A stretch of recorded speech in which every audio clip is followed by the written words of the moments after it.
Math-sayang araw muli sa ating mga viewers. Ngayon naman ay ipakikilala ko sa inyo ang ating lecturer para sa Grade 10, Project SOAR Week 9. She is a Teacher 1 in City of Mandaluyong Science High School for 5 years. She is a graduate of Bachelor of Science in Electronics and Communication Engineering at Polytechnic University of the Philippines. She also earned 30 units for Teacher Certificate Program at University of Makati. She is also a CLAID Module writer and currently a Grade 10 Math teacher and advisor. Ang susunod na lecturer natin for today, Mrs. Aileen S. Anastasio. Maraming salamat for that introduction, Ma'am Kay Benson. First of all, allow me to acknowledge and greet a pleasant day our Education Program Supervisor in Mathematics, Mr. Resty Rodelas. Also to our Principal in the City of Mandaluyong Science High School, Mr. Eric Mendiola. To our Department Head in Mathematics, Mr. Loreto Nervar Jr., as well as to my ever-supportive co-teachers in our department and my fellow teachers in mathematics. A pleasant day also to our home learning partners, students, my students from the City of Mandaluyong Science High School. I am Aileen Anastasio from City of Mandaluyong Science High School, your review teacher for this week's lesson. Matbuhay mga batang mandunong, ihanda na ang inyong module, notebook at ballpen at halina't Math-aral. Welcome again to our Project SOAR series of online academic reviews of mathematics for grade 10. And we are now on week 9 of the second quarter of this school year.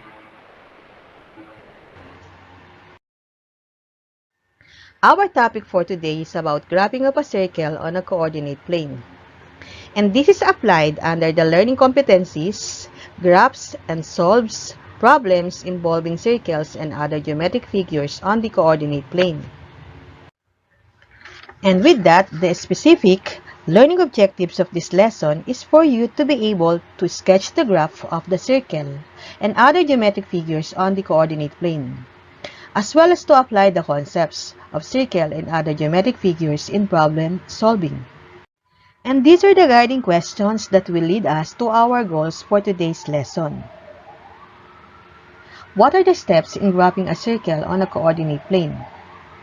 What properties of the circle will help us graph the circle easily? But before we proceed to our main goals for today's lesson, let us recall the definition of a circle and how the equation of the circle derived from its definition. A circle is a set of all points in a plane that are equidistant from a given point. The point from which all the points on a circle are equidistant is called the center of the circle. And the distance from the center to any point on the circle is called the radius of the circle. And all radii have the same length. And with that, this definition can be used to find an equation of a circle in the coordinate plane. Let us start with a circle centered at the origin 0, 0, and we are going to illustrate how the equation derived using the coordinate plane. The coordinate plane is a two-dimensional surface on which we can plot points, lines, and curves. It has two scales, called the x-axis and y-axis, right-angled to each other. Points on the plane are placed using two numbers, the x and y coordinates, and these are the horizontal and vertical distances of the point from a specific location called the origin. If x, y is a point on the circle, then the distance from the center to this point would be the radius. And to find the length of the radius, we would use the Pythagorean theorem. Therefore, the equation of the circle centered at the origin 0, 0 with a radius of r units is x squared plus y squared is equal to r squared. However, the center does not always have to be at 0, 0 or simply at the origin. The center of the circle might also be located near the origin or far from the origin. It can be in the first quadrant, second, third, or fourth. Sometimes it can also be located along the y-axis. And with that, the next equation of the circle we have is the circle centered at the center h, k. And we will be using the first quadrant to illustrate this equation. The equation of a circle where the center is at h, k. Suppose we will put the other pair of points here. From the center up to this point, this will be the radius of this circle. And to find the length of the radius, we will apply the distance formula. The distance formula is derived from the Pythagorean theorem that used to find the distance between pair of points in terms of their coordinates. The distance formula is equal to square root of quantity x sub 2 minus x sub 1 squared plus quantity y sub 2 minus y sub 1 squared. And then, we are going to replace the notation d with notation r, which represent the length of the radius of the circle, and x sub 1 with h and y sub 1 with k. H and k represent the coordinates of the center of the circle. Squaring both sides of this equation, then we would have the standard equation of a circle. So the standard form or center radius form of the equation of a circle with center at h, k and with radius r is r squared is equal to quantity x minus h squared plus quantity y minus k squared. We will now proceed in graphing a circle. When we first learn how to make graphs in algebra, we usually start by learning how to graph points. Next, we learn lines. Then, we learn how to change exponents in the equation to get curves. Remember polynomial functions in quadratic form, cubic, quartic, and polynomial in higher degree form. It actually involves many properties for it to be able to do its graph. Now, in graphing circles, though it also has curves, but it only requires two things: the coordinates of the center point and the radius of a circle. If we know the center and the radius, we can draw a circle on the graph and write its equation. And these are the following steps in graphing a circle. First, plot the center point h, k on the coordinate plane. Second, plot the radius, counting their units from the center to the circle in every direction. Third, you can use compass by placing its tip at the center point and adjust the pencil point of the compass according to the length of the radius. Then turn the pencil point on the paper connecting the 4 points, forming a circle either in clockwise or in clockwise direction. Let us have our first example. Given the equation of the circle, graph the equation x squared plus y squared is equal to 16. This equation describes that the center is at the origin. We can actually prove this using the standard form of an equation. We will just represent the pair of points h and k coordinates as 0. So we have quantity x minus 0 squared plus quantity y minus 0 squared is equal to 4 squared. Let us simplify the equation. Quantity x minus 0 squared will give us x squared. Quantity y minus 0 squared will give us y squared. And so therefore, the equation is x squared plus y squared is equal to 4 squared.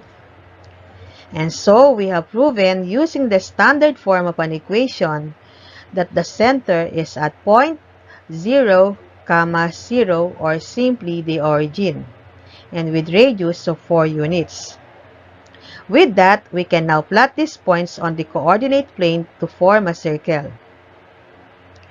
And the origin that represents the center of the circle is located at the intersection of the x and y axis. So there it is. So for the second step, let us plot the radius. Plot the radius counting 4 units from the center to the circle in every direction, horizontally and vertically. So let us begin. Count 4 units of radius from the center to the right on the x-axis. And so the location of the point is at point 4, 0. Again, how many units of radius from its center up to this point? It is 4 units. Now, let us count another 4 units of radius from the center going in an upward direction. And so, the location of the point is at point 0, 4. Let us repeat the process. Let us count again another 4 units of radius from the center to the left. And so, the location of the point is at point -4, 0. And count another 4 units of radius from the center going downward.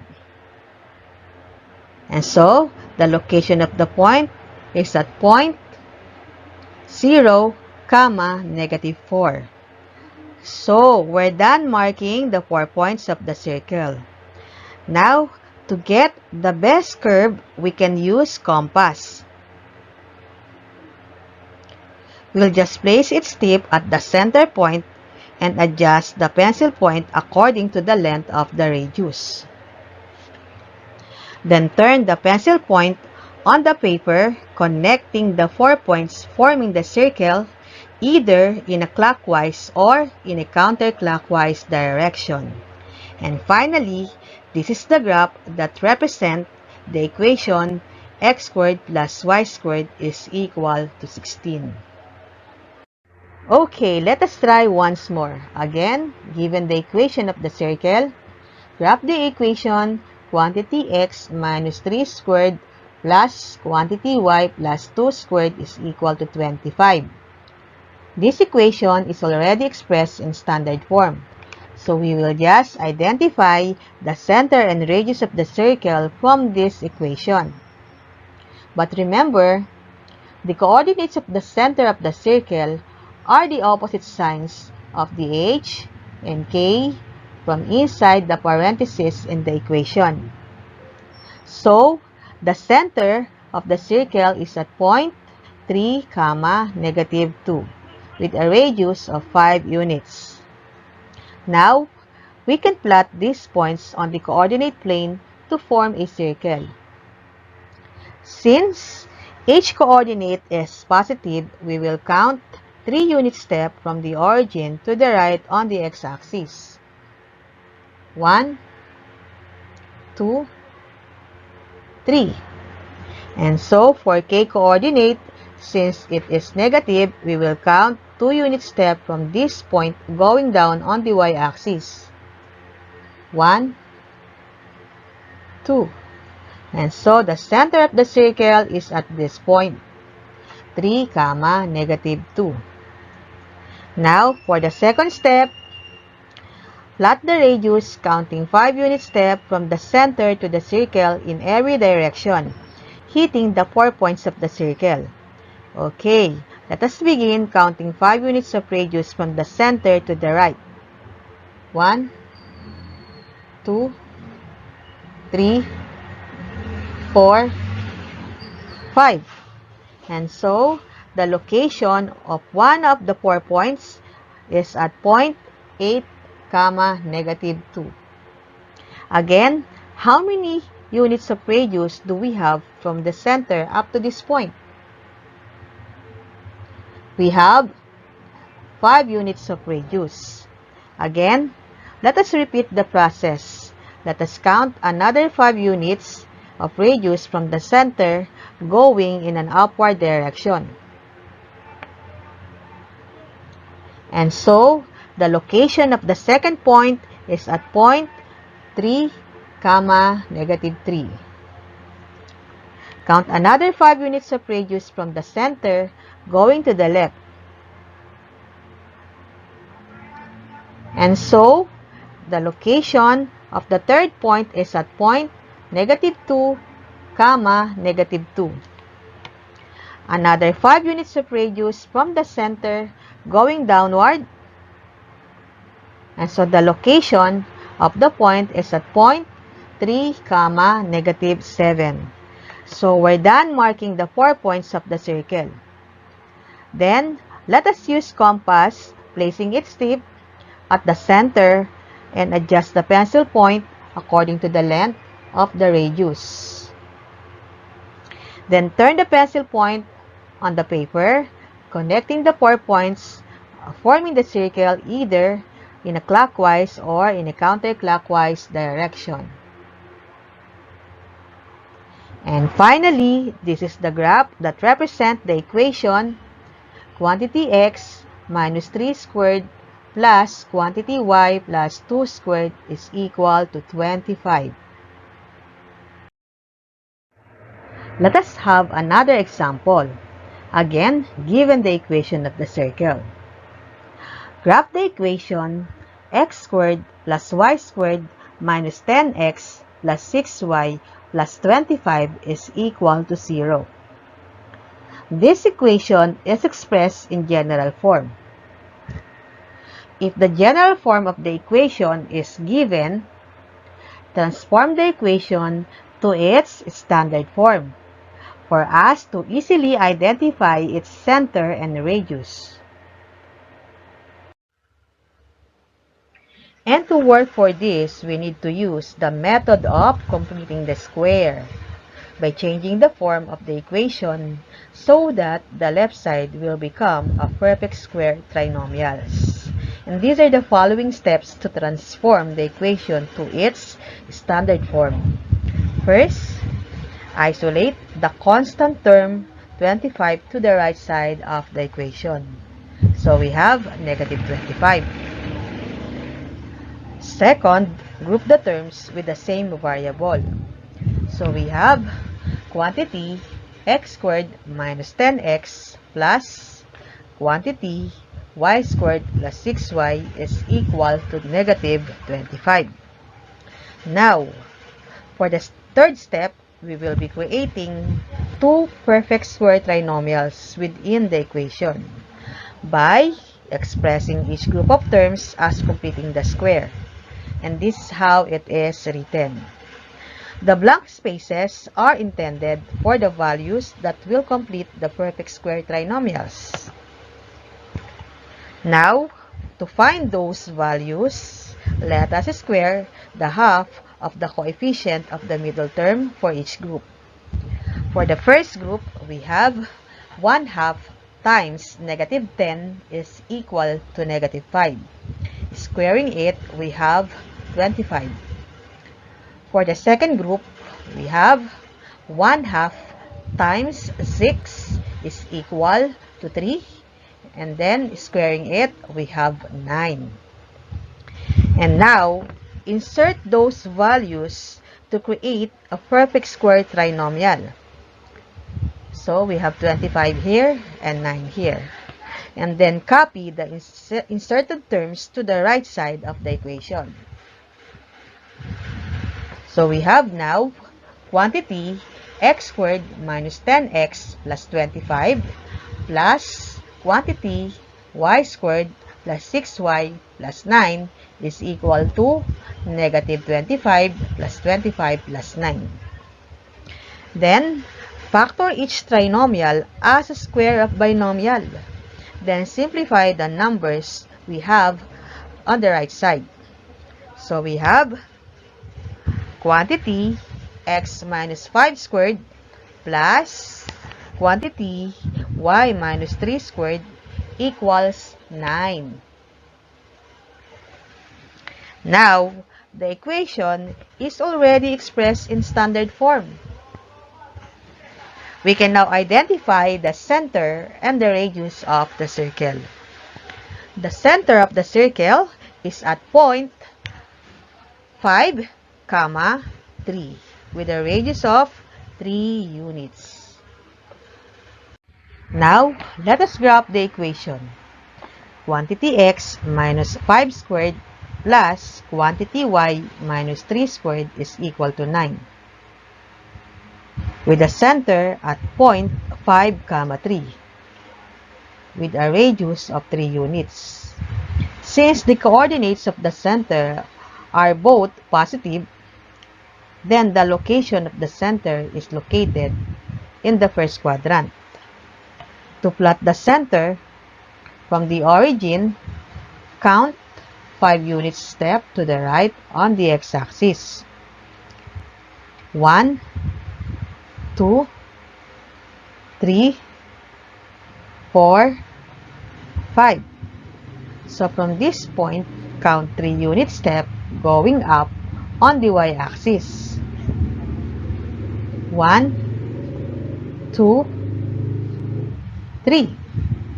And we have now the center of the circle at this point, 5, 3.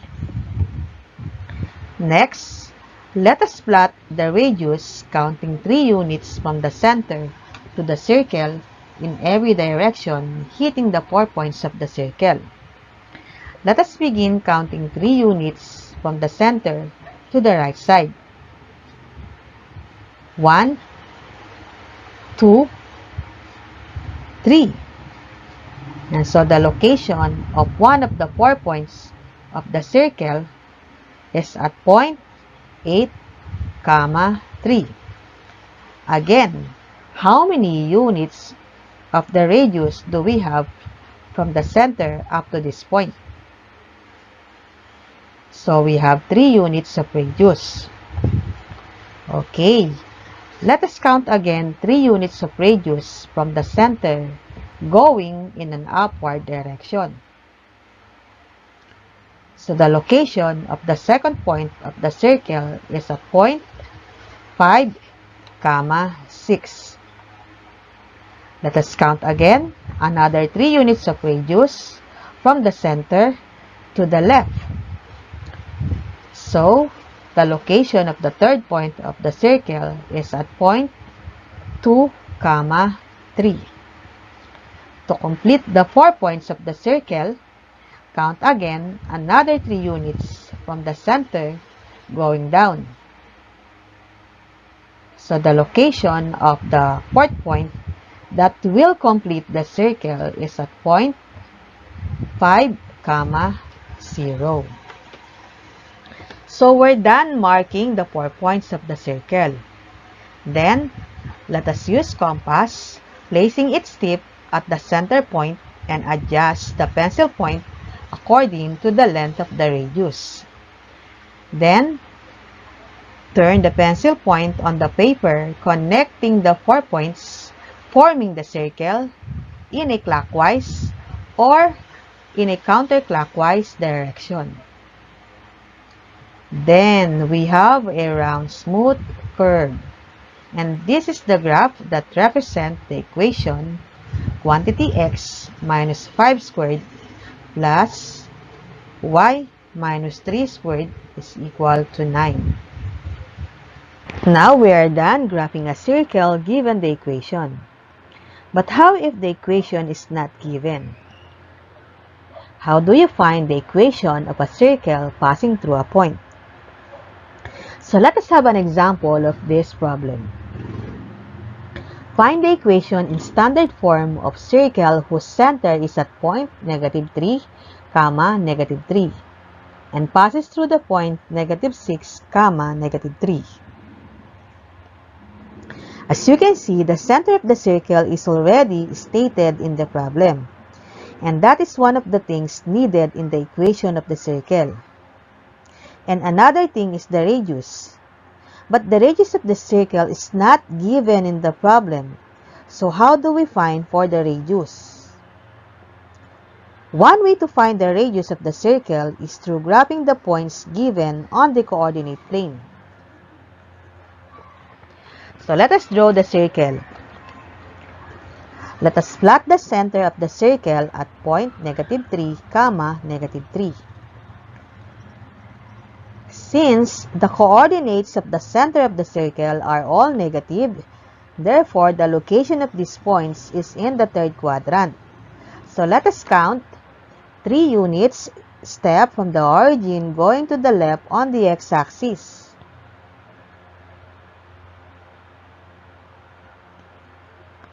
From this point, count 3 unit step going down on the y-axis. So the center of the circle is at this point, -3, -3. Now, let us plot also the other point where the graph of circle passes through. Since the coordinates of these points are all negative, so it's also located in the third quadrant. So let us count 6 unit step from the origin going to the left.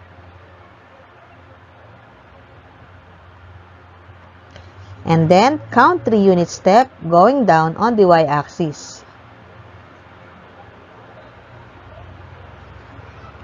Now, let us find out how many units it is from the center up to this point.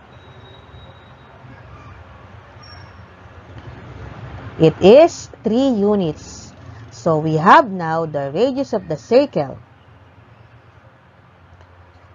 With that, let us use the radius to complete the points needed to form the circle.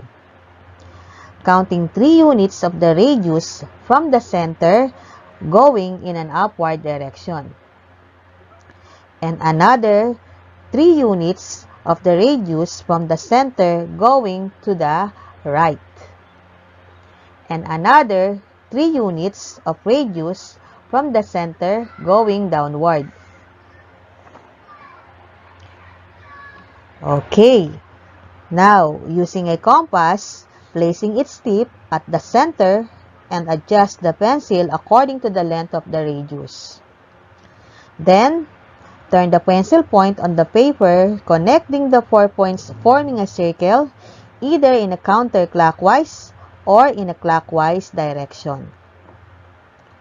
Okay, there it is. Now, let us find the equation of the circle, where the center is at point -3, -3, and with a radius of 3 units. We will just substitute these points in the standard form of an equation.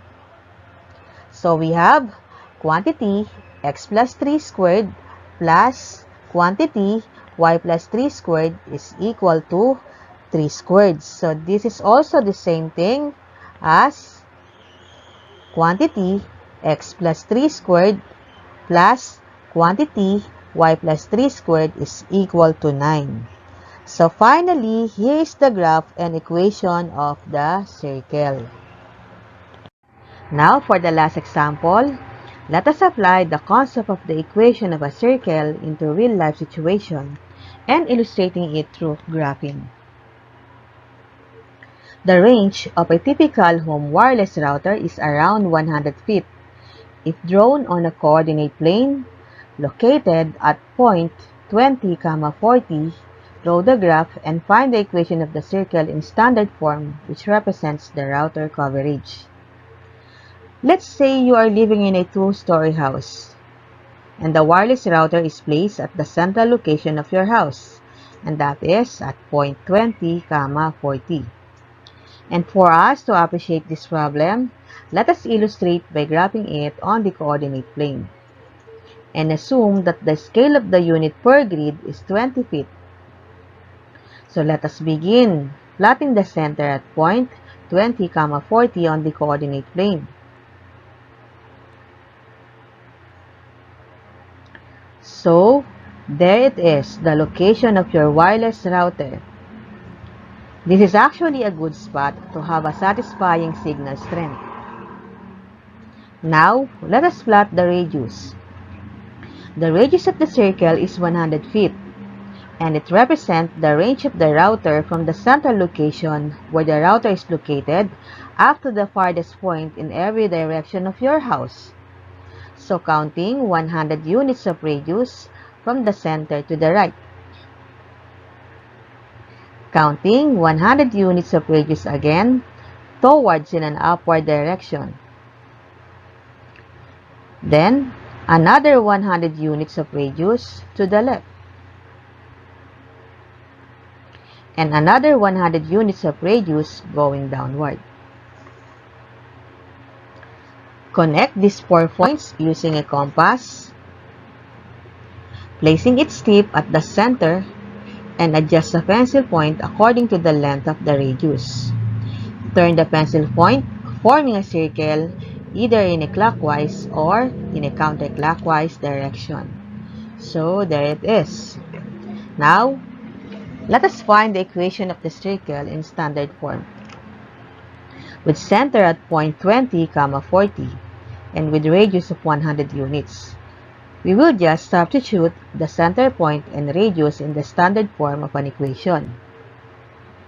So we have quantity x minus 20 squared plus quantity y minus 40 squared is equal to 100 squared. And this is also the same as quantity x minus 20 squared plus quantity y minus 40 squared is equal to 10,000. And this is the equation of the circle in standard form which represent the router coverage. Now, we are finished discussing the lesson. Let us have a wrap-up of the lesson on graphing of a circle on the coordinate plane. Graphing circles requires 2 things: the coordinates of the center point and the radius of a circle. The first thing you need in order to graph the equation of a circle is where on a plane a center is located. It is easy to graph a circle anywhere on the coordinate plane when its equation is expressed in center radius form or standard form, quantity x minus h squared plus quantity y minus k squared is equal to r squared, where the h and k represent the coordinates of the center of the circle, and r represents the radius. Specifically, h represents the horizontal displacement, whereas the variable k represents the vertical displacement. From the center, you can count the number of units of radius, horizontally in both directions, and vertically in both directions too, to get the 4 different points that all equidistant from the center. Lastly, connect these 4 points with the best curve that you can sketch to get the graph of the circle. Now that you are acquainted on how to graph a circle on a coordinate plane, subukan nyo naman na gawin ito. From your Week 9 module, mamili ng isa o mahigit pa na activity. Pero huwag kalimutan na basahin muna ang mga panuto. Muli, ako po si Ginang Aileen Anastasio na nagsasabi na ang batang matiyaga ay batang matalino. Gawing matsaya ang pag-aaral at makabuluhan. Ang batang mandunong, walang maiiwan, lahat kabahagi ng bilang. At dito na po nagtatapos ang ating aralin para sa linggong ito. Maraming salamat po sa inyong pakikinig.